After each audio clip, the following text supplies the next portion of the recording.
Welcome to our Mary Greeley Primetime Alive presentation, Advanced Directives, Making Your Wishes Known. I'm Vicki Newell, and I manage the program here at Mary Greeley.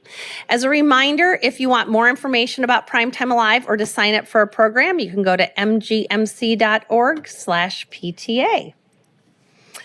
Our presenters today are going to introduce themselves, so I will have Paula Everson and Colleen Beggs come on down. Hi, everybody. Good afternoon. So this is just our names and who we are. I'll introduce myself first. So I'm Paula Everson. I've been with this organization for a little bit over a year now. Both me and Colleen are certified in hospice and palliative care, and we're the only two palliative staff at this facility. My background, I worked in an ICU down in Des Moines for about 6 years. I've done a little bit of some other things. I worked on med tele.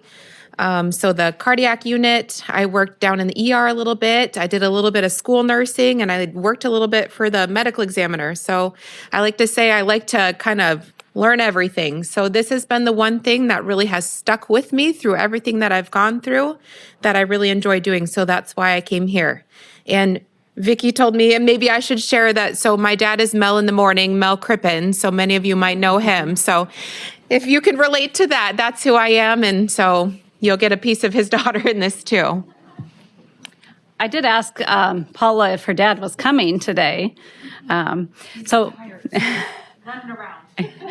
My name is Colleen Beggs. I'm a registered nurse here. Again, with Paula, we manage the palliative care unit here at Mary Greeley. And when I say unit, it's really, we are just throughout the whole hospital. My background is I grew up in Iowa, but have lived in Minnesota for the last 30 years and moved back to be closer to family. So I have worked in mental health out in the community. I have done some oncology work and worked at a hospice house before moving back to Ames. I don't want to be on. I wanted you to just, I said clip. So someone still just needs to mute yet. I think that's online with us. I always like to say this, I'm going to think about my own mortality when I'm 98, like my grandma. So I'm going to put it up on the shelf for right now and think about it when I'm closer to that age, right?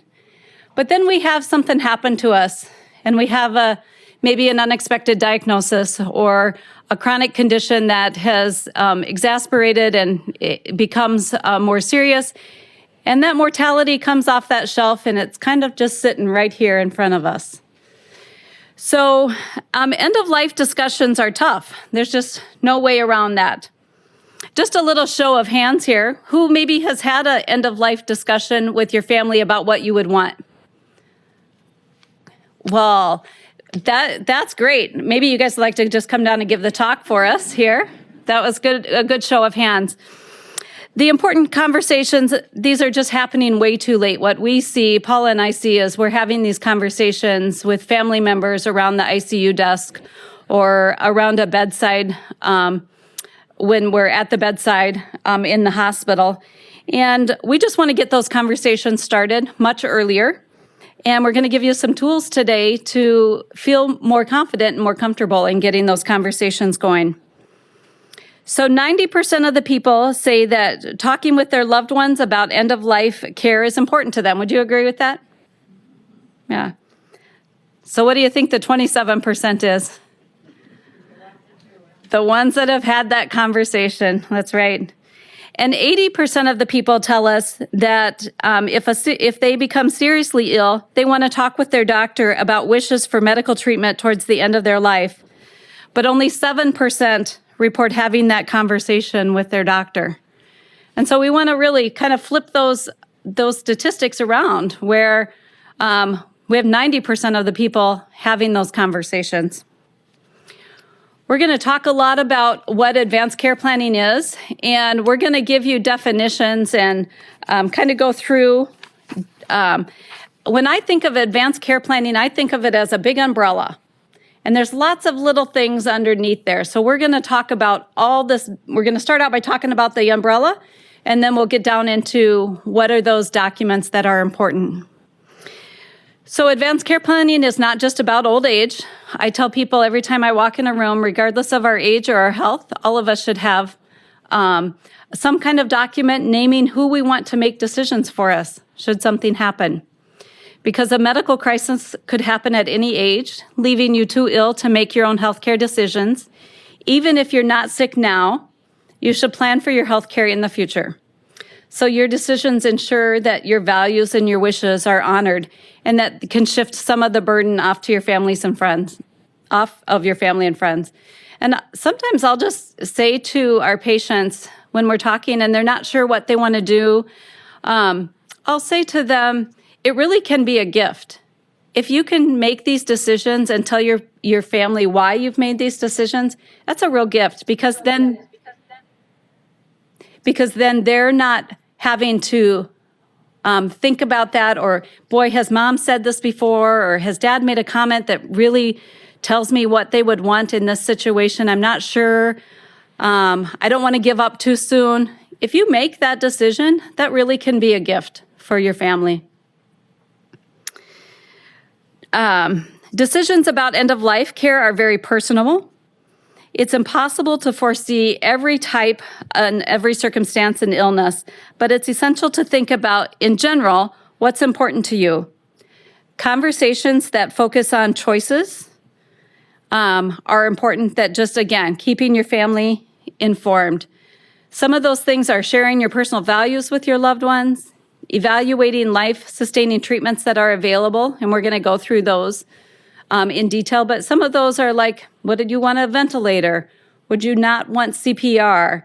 Would you want dialysis? Would you want a feeding tube? Those are things that are life extending, and those are things that we want to know what you would want in certain situations.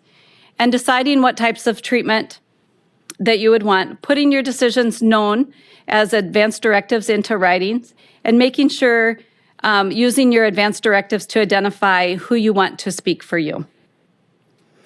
So I'm going to turn that over to Paula, where she's outlined 4 really easy steps for you to help you have the conversation with your family members.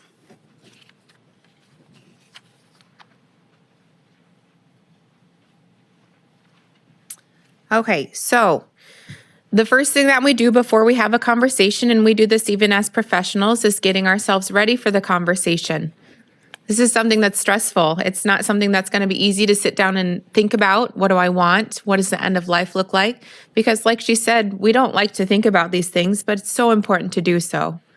So what do you need to think about or do before you feel ready to have the conversation? Sometimes that means you sit down and you think about what's important to me in my life, taking some notes, because when we start talking about these things with our family members, our emotion becomes involved. You know, talking about your end of life causes your family members sometimes to feel sad. You know, it's not easy to talk about these things. Something that's so important is talking about if you have any certain concerns that you want to be talking about. So if you're worried about what happens with your finances, what happens with properties, you know, a certain family member that you worry about or someone that you check on. Maybe you check on your neighbor every day. You know, kind of getting these things in order. And also something that's been really big recently is, you know, people have pets and they worry about what's going to happen to my dog, my cat, you know, my hamster. It really doesn't matter if it's important to you. It's important to talk about.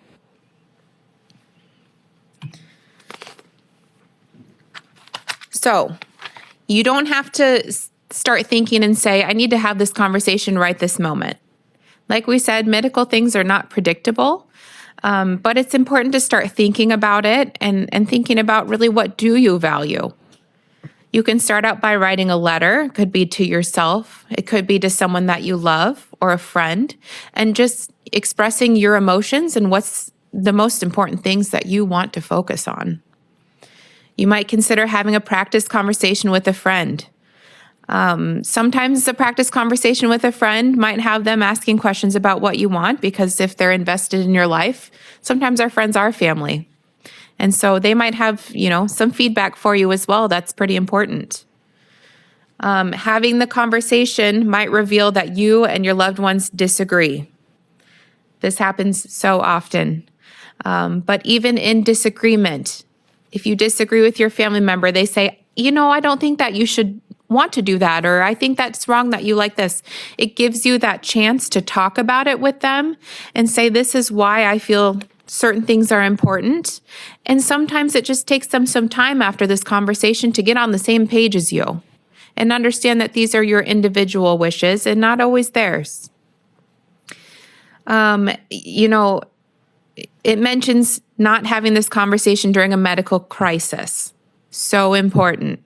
When you don't feel good, maybe you're not thinking super clear. Maybe you're not able to, think complexly about everything that you're worried about. And the biggest thing, Colleen was saying that if you express your wishes before we get to this point, your family, it's a blessing. And I think we both can really vouch for that. We've seen both sides of the gambit. We have patients that have talked to their family about it.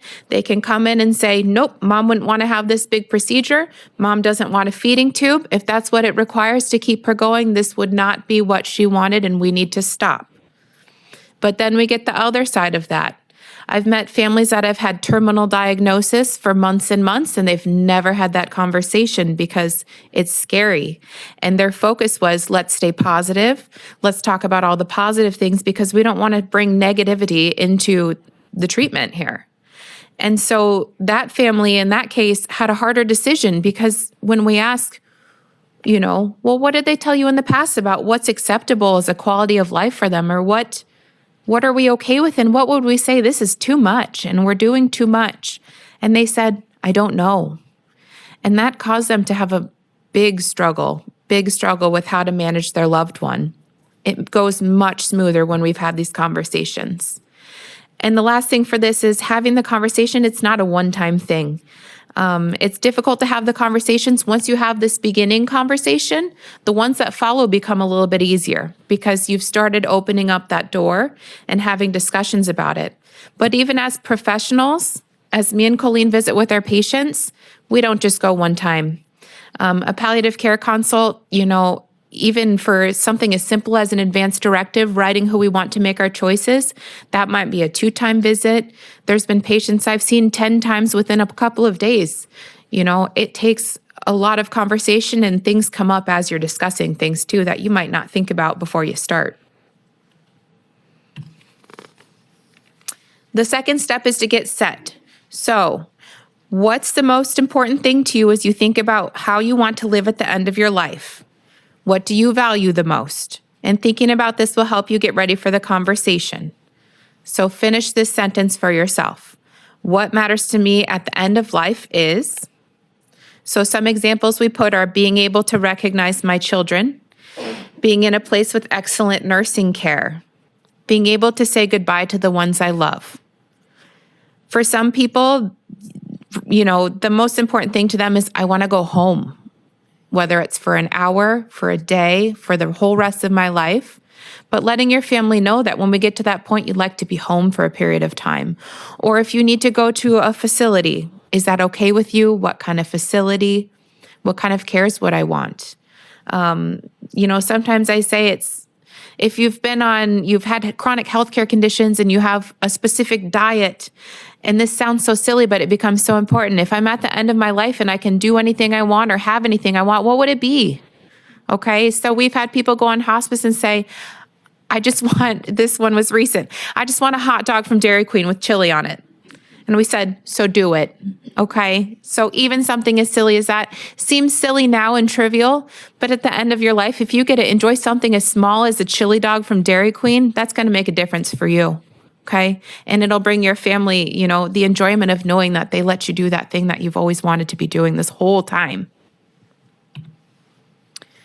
So sharing what matters to me with your loved ones is a big help down the road. Helps them communicate to your doctor what abilities are most important to you and what's worth pursuing treatment for and what isn't. So for some people, they might say, if I can't walk, if I can't use my arms, I'm stuck in a bed. That's not it for me, and we need to shift our gears. And some people say, that would be okay with me. It helps your family know that they are doing the right things for you, that we're going down the right path. So this is just a spot we put on the slides so that you can kind of start thinking about these things. So what do you feel are the 3 most important things that you want your family, friends, or doctors to understand about your wishes and preferences for end-of-life care? Sometimes the things that we do at end of life aren't necessarily what healthcare workers would consider. Okay, so things that are important to you might not, it might be kind of strange. You might get a weird look from your healthcare professionals, but if you've made that priority to your patients, your family and your doctors, they're going to understand more about you and how we best treat you and follow your goals. Third step is to go. When you're ready to have the conversations, you need to think about, who do I want to talk to? Who do I need to gather in a space? Colleen always says, the best time for this conversation and the worst time is the holidays because your family's all there. But do we want to talk about these things then? No, not really. This is a time that we get to see everybody we might not see all year. And, the benefit of it is everybody's there. So, maybe wait till like the end of the celebration. When it would be a good time to talk. So putting the holidays aside, maybe there's, you have a coffee date with your daughter once a week, and maybe that's the time that you just say, hey, I have something I want to talk about. Where would you feel comfortable talking? Some of us are pretty open. We can go to a coffee shop. I don't care if the person next to me is listening to what I'm talking about. If they're interested in it, I guess they know my wishes too. If that's not going to work for you, going to someone's home, going to your own home, somewhere where you feel like you can be yourself and talk truthfully, recognizing that some emotion is going to come out. So somewhere that, if you need to shed a tear or you need to be angry about things that are going on, that it's going to be a safe place for you to feel those feelings. And then finally, what do you want to be sure to say? And like I said before, take notes. Make sure you bring notes with you to have this conversation because it just all goes right out the door if you don't have notes. You might focus on one thing, and we all do this. We go home, we get in the shower, and we say, oh my gosh, I had 5 other things I want to say. I totally forgot. So taking those notes with you is important. I'm looking at it to make sure it's still me. Some ways that you can break the ice. So to be honest with you, once you've started this conversation, usually it's easier, but the first part of it is going to be the most uncomfortable part of it. So saying, I need your help with something, just simply saying that. Saying, I was thinking about what happened to Uncle Dave, and it made me realize, and I've started thinking about these things. Even though I'm okay right now, I'm worried about my health and I want to be prepared. I need to think about the future. Will you help me? You can talk about these things even when your health is good. I can tell you with, confidence, I have talked to my family about what my wishes are and what they wouldn't be, and I'm 31. I have an advance directive. My family and my friends, they all know if something happens to me, this is what I want and this is what I don't want. And I think it's always great to be prepared because we don't know what each day holds for us. Things that you can talk about, particular concerns with your health. Sometimes we don't want to disclose everything that's going on with us to our family members. It's stressful, but it is important if it's something that's affecting your health greatly to talk about it. Who do you want or not want to be involved in your care? So, sometimes there are family members that have a harder time with emotions and making decisions. And maybe that something happens to me, my sister Sarah's not going to make good decisions for me. And so maybe taking that stress away from them. Are there important milestones you'd like to be there for if possible? Sometimes we push along for an anniversary or a birthday, and we're okay with doing further treatments knowing that we have something big coming up that's so important to us. When you think about the last phase of your life, what's the most important to you? So like I said before, for some people, being at home, having my dog with me, these things. Where would you want or not want to receive care? A lot of people end up in the hospital at end of life if they have not had these conversations before. So it's important to do that if you don't want to be in the hospital for the end portion of your life. And would it be okay to shift from a focus on curative care to a focus on comfort care alone? When would that time be for you as well? Kinds of treatments you would want or not want. So CPR. As a description, we have all seen CPR on TV, pushing on your chest, trying to revive your heart. Ventilator use, putting a tube down your throat and your windpipe so the machine can force air into your lungs. In medical terms, we call it intubation. Artificial nutrition or feeding tube placement. It can be helpful when you're recovering from a surgery, but nutrition towards the end of life does not automatically prolong life, and we've actually seen that it can cause more symptoms that are a discomfort. And then would you want dialysis if your kidneys are failing? These are kind of the big four that are life-sustaining in our eyes. The fourth step is to keep going.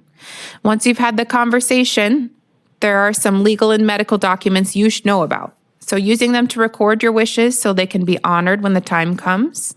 Examples of these are advance directives. So this document, it's several documents, but it describes your wishes. So there's one at McFarland, it goes through a whole bunch of questions. It seems very overwhelming. But question by question, it says, if I was in a coma, would I want pain medicine? Would I want a feeding tube? Those kind of things.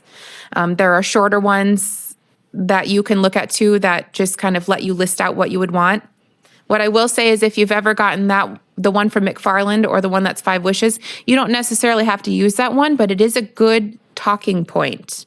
So sometimes with our families, we have a hard time getting them to converse about what they want and don't want. We say, why don't you use this as a guide? It has a lot of guidelines of things that could happen to you medically, and you can start talking about, is that what I want or is it not?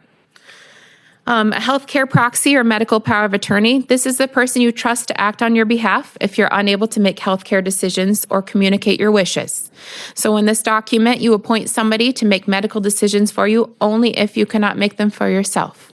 So you say, if I'm not doing well, I want Colleen to be the one you're calling and giving permission. And this is a legal document. And so it's kind of held to it. And you get backup person or people. Our advice is always that you name maybe a couple. By the time you have a bunch of people listed on there, it kind of becomes butting heads. So the last portion of it is the living will, and it specifies which medical treatments you want or do not want.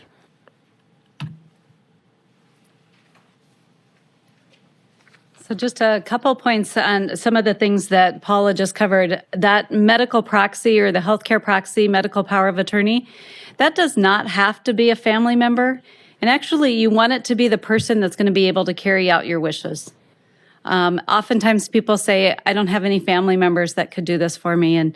Or some people say, I have 6 children and I'm not sure which one to pick, so I'm going to list all of them.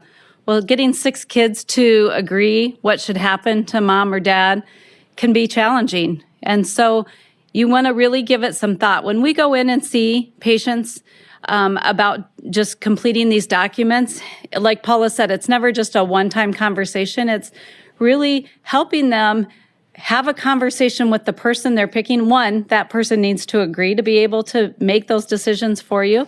And then we want you to really open that door and have the conversation about what's important with you so that they know when they're in that position making those decisions that they're carrying out your wishes. They're not making decisions based on what they want. They're making decisions based on your wishes. So each of these conversations that we talk about just really empowers you and your loved ones to share what's important to you. As Paula mentioned as well, there's no time like the present, right, to have these conversations.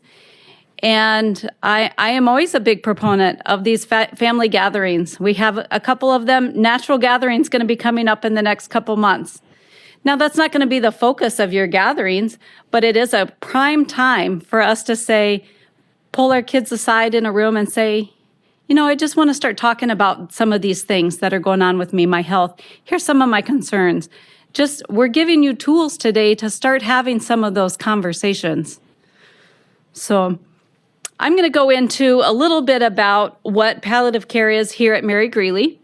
When I'm explaining it to patients and families, I'm just talking about, we're not here to have you make decisions today. We're here to understand what your goals are for your health and your care and make sure that our care that we're providing aligns with those goals, and we're an added layer of support for both the patient and the family. We talk to patients about those goals of care. We will talk with patients about code status. Code status means, do I want CPR? Would I want to be intubated? So we'll go through very detailed descriptions of what CPR involves, what the difference is between CPR and do not resuscitate. And what I found is that people feel like when they've made that decision about do not resuscitate, they have a little bit of a fear that you're not going to do anything for me anymore, and that's just not the case. We want to really give our patients and families information so that they're making decisions that are well informed. The ACP is the advanced care planning, so we're talking with them about living wills, medical power of attorney. We talk about end-of-life transition, and then we also do some outpatient work here through our office, where it's maybe someone that's not quite ready to make big decisions, but they just need to understand maybe the trajectory or where their disease is going to be going. And so helping them understand someone that has an interstitial lung disease, that here's what this is going to look like over time. And then helping them identify what's important to them. Really, a lot of our conversations are about quality of life. And quality of life is something that's very subjective, and it's different for everyone. And so if you tell me that your quality of life, patient is in a nursing home and they don't get out of bed, and I go in and they say, my quality of life is great. Wonderful. What do you enjoy doing? I love doing this, and A, B, and C. The quality of life is what we define it as. So we're helping just identify quality of life, how their medical conditions impact quality of life, and where those limits might be that we want them to set for themselves. This is one of the things that's very confusing. And when we say we want you to talk to your family about your wishes, we also want you to talk to your doctors about your wishes, because sometimes they don't know either. They're just going to continue going on with their treatments, and if they have treatments available, they're going to continue to offer because you've not maybe voiced what you want and not want. When we think about palliative care, often what we hear is the physician will say they're not quite ready for palliative care. And I just kind of sit back and I say, really? What does that mean to you? It means that we're not ready to have end-of-life discussions, but we're so much more than end-of-life discussions. So you can see the way I like to think about it is all of hospice is palliative care, but not all of palliative care is hospice. So you can see where we overlap there, but with palliative care, we can start having conversations, identifying what's important to them, working on symptom management alongside curative treatment. They can still be in active treatment. It can be anytime during that illness. And then we also help just with that transition for when they are ready to make that transition to hospice or end of life. So I'm going to just tell you a few things here. On the back table, we have some brochures for you, just information that you can pick up. There's a number of things. And I think if you are online and you want them, I'm going to encourage you just to call our office or email us and tell us that you are looking for these documents. The one that I like the best, it's called What Matters Most to Me. And what matters most to me kind of walks you through what's important to you in your life. It really kind of filters out some things and helps you, again, have those conversations and identify what's most important. There is a document back there called 5 Wishes. And 5 Wishes, again, it is a combination of identifying who you want to be your health agent, your medical power of attorney, and it also helps you sort out what is most important for you. We have Living Will, a combination document called a Living Will Medical Power of Attorney. And at the end here, in about 10 minutes, we will have some. If you've not had that and you know who you want to have and you've had these conversations, we have some notaries that are going to be here on hand and we can help you walk through that. The other documents that we have back there are things about just an educational handout on a CPR decision aid. It tells you when it's going to be most effective, what's the survival statistics if you have a chronic condition. It really kind of walks you through, and it can help you identify, do I want this or do I not? We have on the back table a little tip sheet. It's like a bookmark for how to start these conversations. And then we have back there as well some legal advice and things to think about as we are preparing for things. So I'm going to just open this up for some questions, invite Paula down here, and we talk really fast. So please ask away. I have the microphone, so raise your hand if you have questions so everybody can hear what you're asking. And we also, for those of you online, remember to type your question in and we'll make sure we check on those and read those as well. Am I right to think that the doctor's never really going to suggest we should stop this? You have to ask the question? Is that the way that works? I would not say that that's how it is. The physicians are trained to want to provide treatment and cure if they can. And so they're going to always say that there are these options.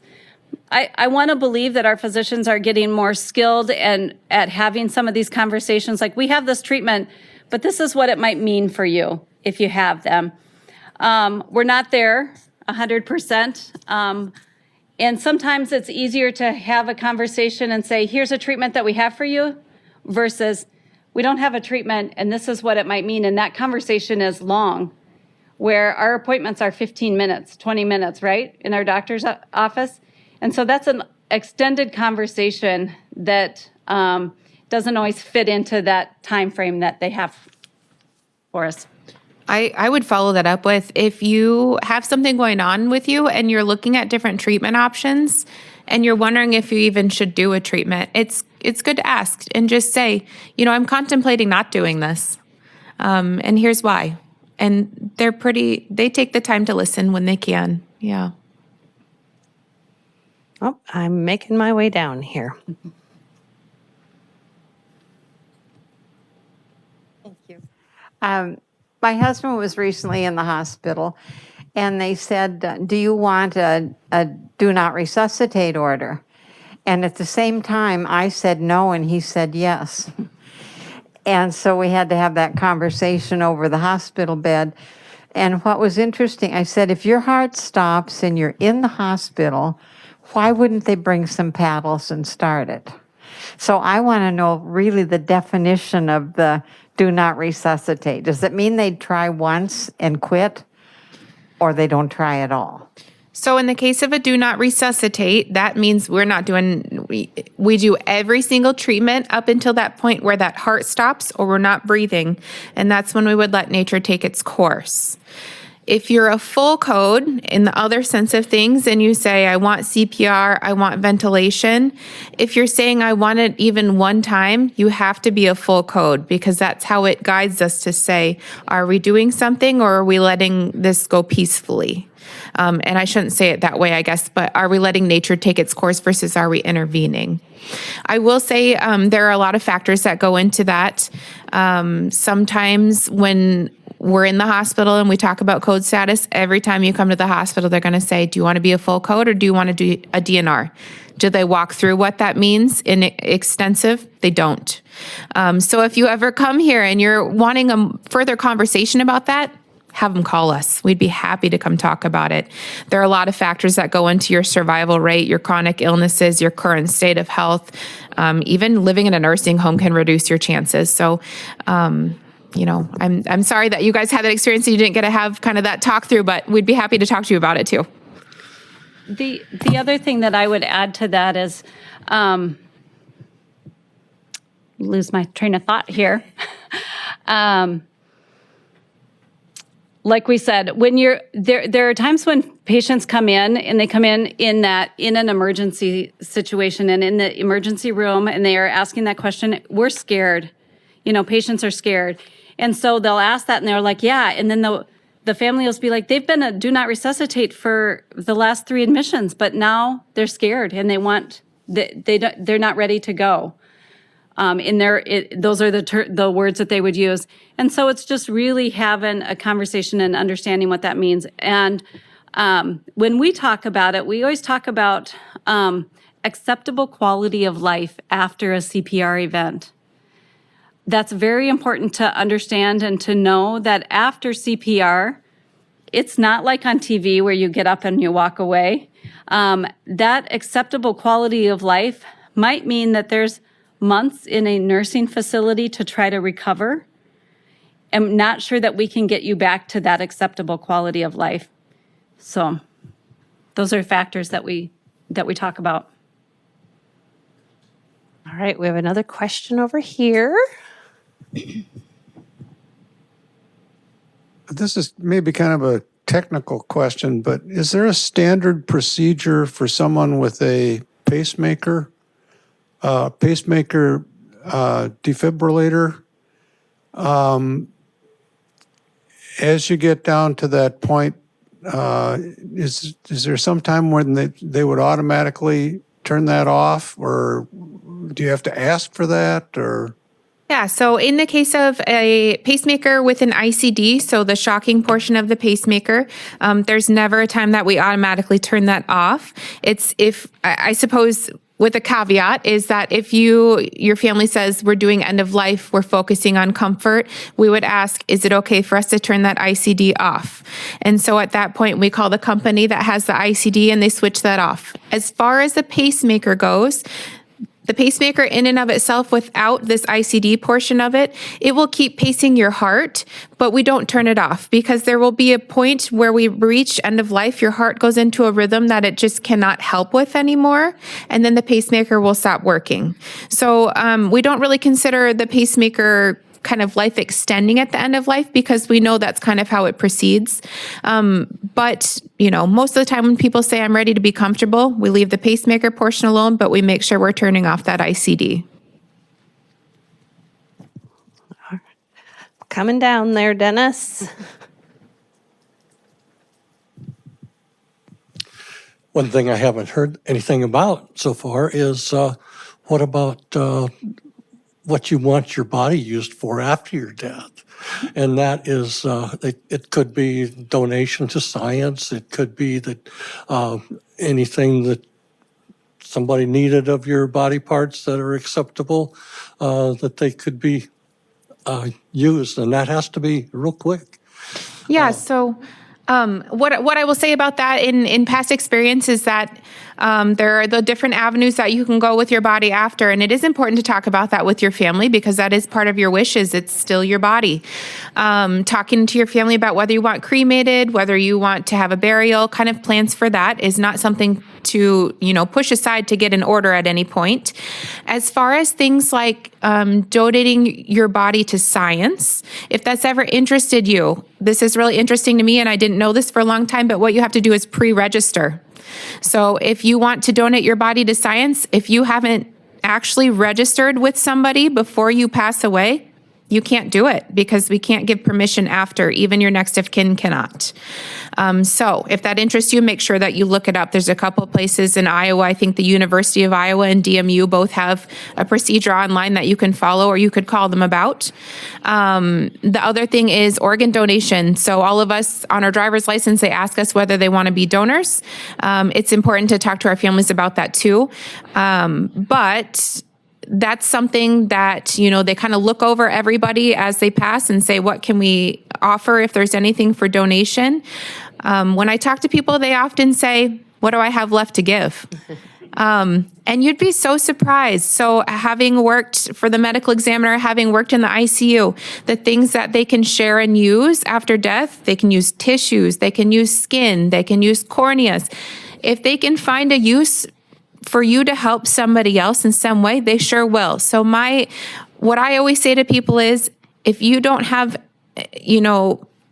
reservations about doing it and you might be able to help somebody, I always check yes. The worst thing that's going to happen is they say, we can't help anybody, but at least we tried.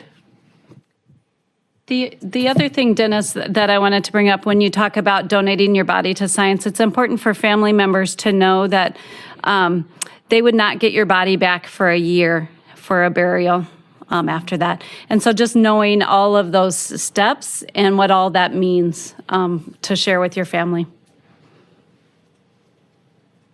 All right. Tim, are there any questions online? I think Did you have a question down here too? I think Tim, we can't hear you. Nope, no questions. No questions. Okay.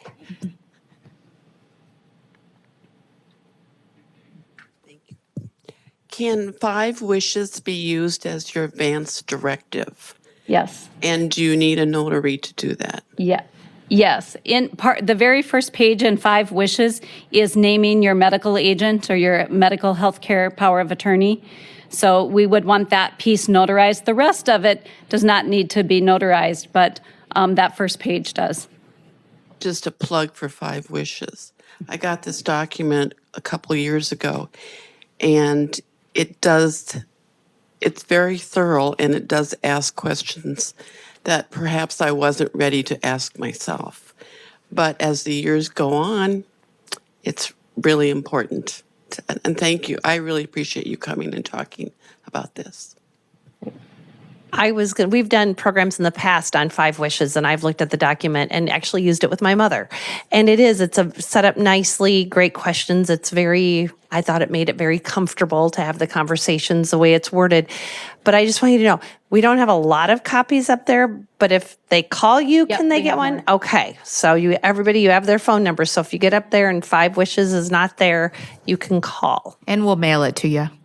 Okay. I have an advance directive that I've had since the 80s, and at that time, it just required 2 signatures.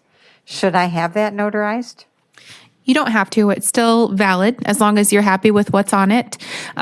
You'll see if you look at the Living Will Power of Attorney document that there are 2 ways to make it official. The first way is a notary. The second way is to have 2 witnesses that are not named on the document specifically. So if you look at the Living Will paperwork and you grab one today and you say, I want to take this home and talk about it for a little bit and I don't have access to a notary, you can have 2 witnesses watch you sign that piece of paper and they'll sign it after. They just cannot be named on that document. Any other questions? Here we go. Vicki. You talked about transplant a minute ago or donation. Okay. Are there special things that you need to put into a living will, or can you even have these if you would be a possible recipient of an organ? Or does that restrict you from having a living will given with all the things they may want to do to you? I don't know that I have the answer to that question, but we can certainly do some research and find out if I'll just get your name and phone number afterwards and get in touch with you. Okay. No. Any other questions? You guys I have an online comment. Okay, let's hear it. Okay, so she says, I have a DNR. My body organs are going to National Disease or Neonatal Disease Research Interchange for tick-borne diseases, etc. Grandin Funeral Home should be called as the special organ extractor will use his facility of what will be going for research. What they don't want is Iowa donor program said due to my age, 74, female, they would only take my eyes and skin, which is great since I'm a large person, so my skin can help many burn victims. So be sure those closest to you where you live know these details. I wear a special bracelet with the 1-800 number to call to generate the organ donation process. And a sense of humor is always good too, right? Helps in tough conversations. Yeah. Okay, I want to make sure. Any last questions? I guess I just want to ask a question for all of you. When I asked how many of you have had some of these conversations, there were quite a few hands. Do you have any suggestions for people in the audience of how you started those conversations or any tips that you used to have them? Anyone want to share anything? You can raise your hand and I'll tell my story. How about that? About a program that we've had in the past, but it's been several years.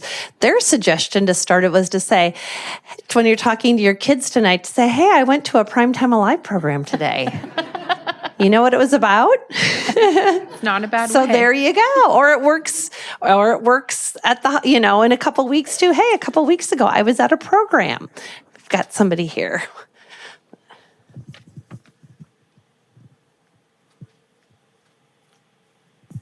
And one way to roll this conversation into other related things is we recently updated our wills and used that as an opportunity to begin the conversation because, there's a lot of non-threatening kinds of things that you need to talk about with respect to distributing property. And then that's just kind of a lead-in to end of life, so that you can begin to get into that more sensitive subject as a follow-on. Yeah, I like that. Thank you. I also just wanted to say, from a different perspective, if you have somebody that you are wondering what their wishes are because you have concerns about them, it's also good to just initiate that conversation.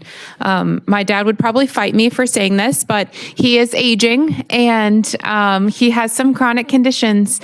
And as hard as it is for me as a daughter, and I do this every single day, I did say, you know what, Dad, I just want to make sure that I'm doing the right things for you when things happen down the road because we just don't know what it holds for us. And so just bringing it out of a place of love, I think was helpful for me to just say, I just want to make sure I do what you would want me to do. And I don't want you to haunt me either. I just wanted to say that there's another way, Miss Paula, as your dad would say. Thank you.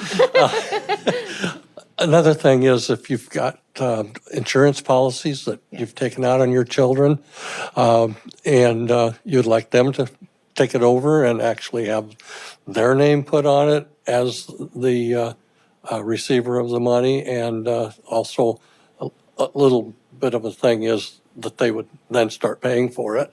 That might be a good time too, after you have that conversation. Okay. All right. And I don't want to miss anyone. Anyone else? Miss P, I was for a long time. So again, we have documents in the back, and if you so choose today, like you've had this conversation, it's just been on your list of things to do, and you're ready to do that. And we have some notaries that from our financial office that came today that can notarize documents as well. Great.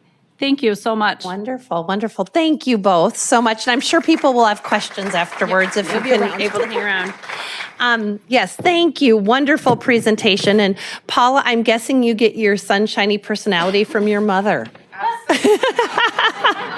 Don't tell your dad I said that. Well, thank you everyone for coming. Please fill out the evaluations. Give us ideas for other presenters or topics you want to hear about. There's a basket up there with those other handouts as well. Our next, actually, Primetime Alive event is a trip next week, which is full. We're going to Kansas City. And then our next program is our holiday. It's going to be different this year. It's not a holiday, what we call gathering. It's going to be a holiday open house at Ryman Gardens. So you'll be able to go to the Butterfly Gardens and to the conservatory. We'll have holiday treats. We're going to have some wonderful holiday music and just a great time for you to spend some socializing time with your Primetime Alive friends and kick off the holidays. That's Wednesday, December 6th. It was on the last flyer of quarterly programs, but you'll also be getting a flyer in the mail in the next week or two. So hope you can all join us for that. Thank you for coming and have a great day.